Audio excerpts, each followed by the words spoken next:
Thanks to Surfshark VPN for sponsoring this video.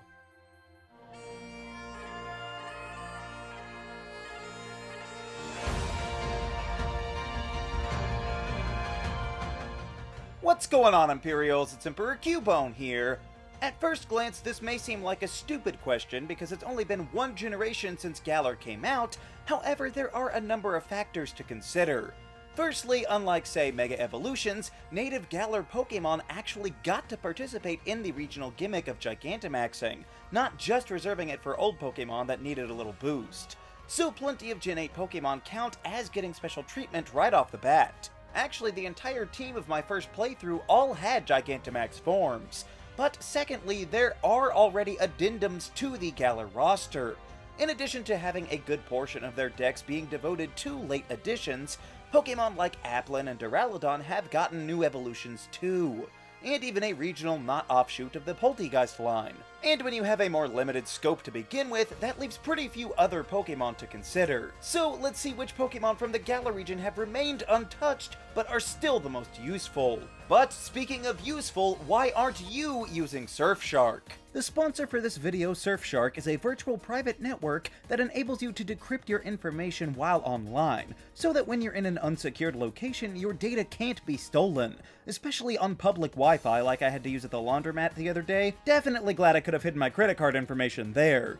But Surfshark will never track your online activity and can even block unwanted pop-up ads. Surfshark can also change your IP address to any number of other countries, which can open up access to certain blocked websites in your native country, and even change prices on certain websites, even offering different streaming options within the same apps when they arbitrarily decide to remove a show or movie only in your location. Not to mention that I can now finally watch all of the great British television since they seem to hate having an audience for some reason. Also, did you know that Surfshark has other features like an antivirus software? I didn't really, but that's just another way they can contribute to keeping you safe when you're surfing the web, on top of their 30-day money-back guarantee. So you can go to Surfshark right now and enter the code CUBONE for 3 extra free months of trying out the product. Or check out the link in the description below. And honestly, you should do it just for the fact that we got a billion-dollar company to say the word CUBONE, which is pretty funny. Number 6. Cramorant. Like I said, there aren't a lot of Pokemon left on the list. However, when I first saw this weird waterfowl, I thought it was quite a fun idea.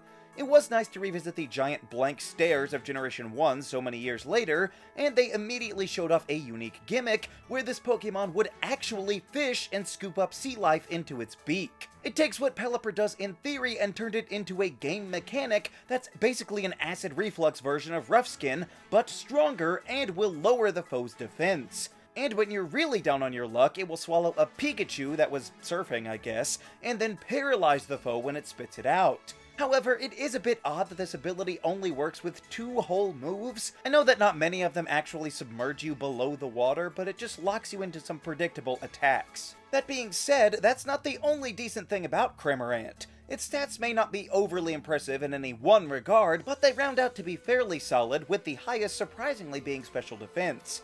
That may not help all that much against your 4x electric weakness, but if you manage to survive, then your only other weak point is rock. And that's with 5 resistances and an immunity. Also, it should not be overlooked that Cramorant is still only the 7th Pokemon ever to have a primary flying typing, so that is something special. And it was actually the first Pokemon to get a Paradox form before Gen 9 ever even came out. So this big gulp bird may not be the most imposing Pokemon, but I did go back to use one, and it was a brilliant supportive Pokemon that could handle itself more than you would think, even with decent recovery, so this goofy guy can't help but put a smile on your face.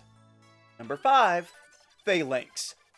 I had no clue what this thing even was when I first saw it. I figured it was another millipede insect with the steel type added on maybe, but I was overthinking it, because it's just some tiny dudes walking in a line. Duh! Somehow this makes them fighting type, I guess, but honestly that's a nice reprieve from the past humanoid fighting types. However, these spherical soldiers are all perfectly battling together as one unit.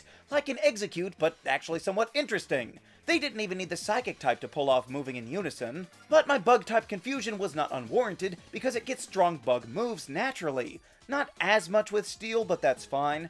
And this is backed by its 100 base attack.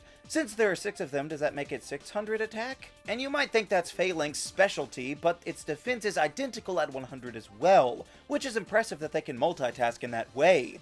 But that means that the rest of the stats aren't really anything to write home about, so that might be the end of it for some people. However, Phalanx also gets the signature move, No Retreat, which is a pretty great status move that provides a boost in every stat across the board in exchange for no longer being able to switch out.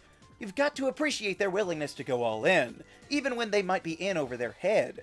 The main problem is probably its placement in the region, since they're already comparable to Pokemon around that time that you would reach it in the ruins where it's found, and you might not want to take the time to add a single stage Pokemon to your team. However, its highlighted headbutting specialty and proud reliance on teamwork makes Phalanx a fine addition to your team. Number 4. Grapploct.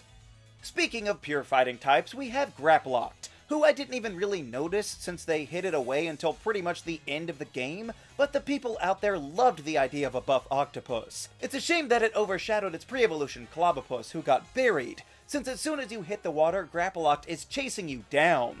People memed about Sharpedo in the Isle of Armor, but Grapploct filled out that role first, providing it some clear personality that it was not to be messed with. It did throw people off for not being a water type, even though it gets plenty of water attacks, including the predictable Octazooka, but maybe you can use that to your advantage with someone thinking that you have a weakness that you don't.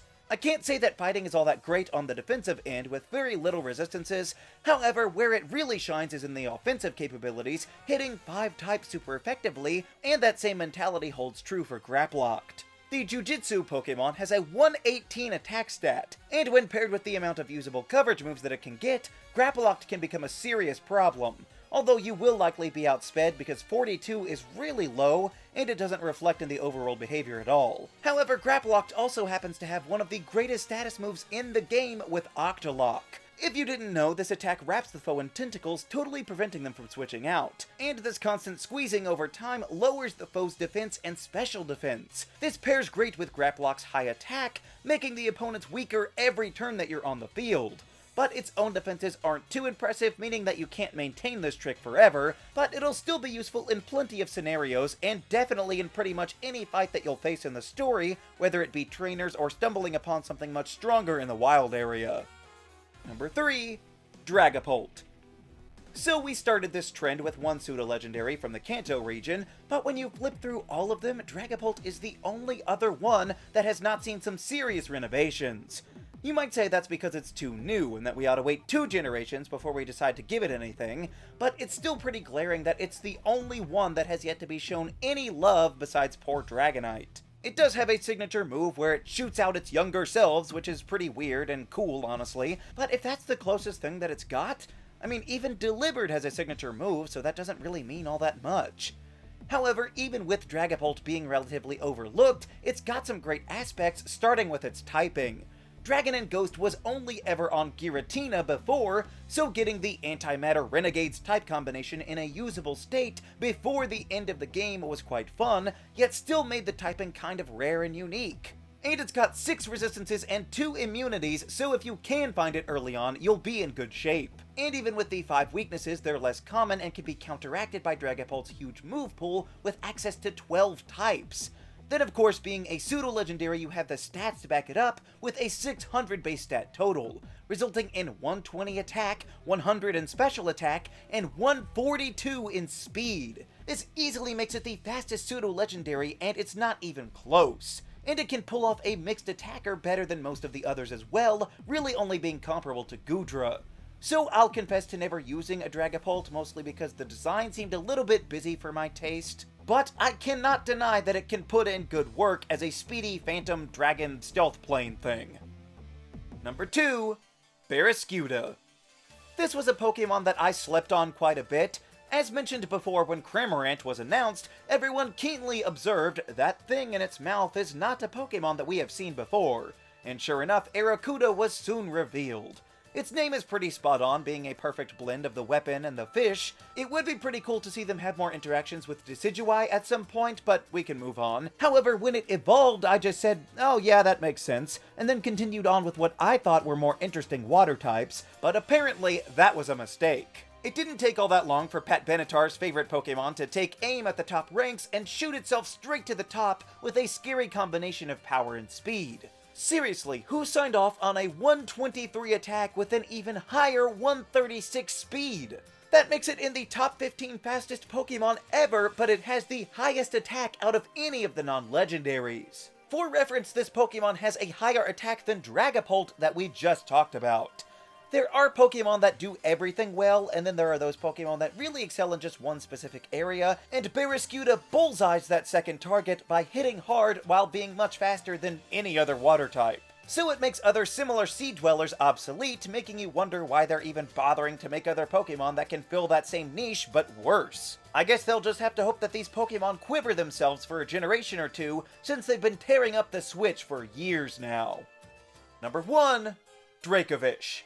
In all honesty, I didn't even want to put this Pokemon here, but I had no choice. I am a much bigger fan of the Zolt parafossils because they seem a bit more cohesive and like a more unique idea, and they have more exclusive typings as well. Not that I've actually been able to use either one of them yet, but I can't deny that the disparate parts that make up Dracovish make it quite terrifying. Water and Dragon is something that we have seen before, but when it's only on a difficult trait evolution and a legendary, it's easy to forget how good it really is. They cancel out most of each other's weaknesses, leaving only Fairy and Dragon itself as weak points, and then everything else is just neutral or better. But of course, offensively, Dragon and Water are wonderful, having neutral coverage for pretty much everything, where only a certain few combinations could resist them both. And if we're talking about offenses, I mean aside from its hideous appearance, seriously, just look at this horrible thing. It's a crime against nature.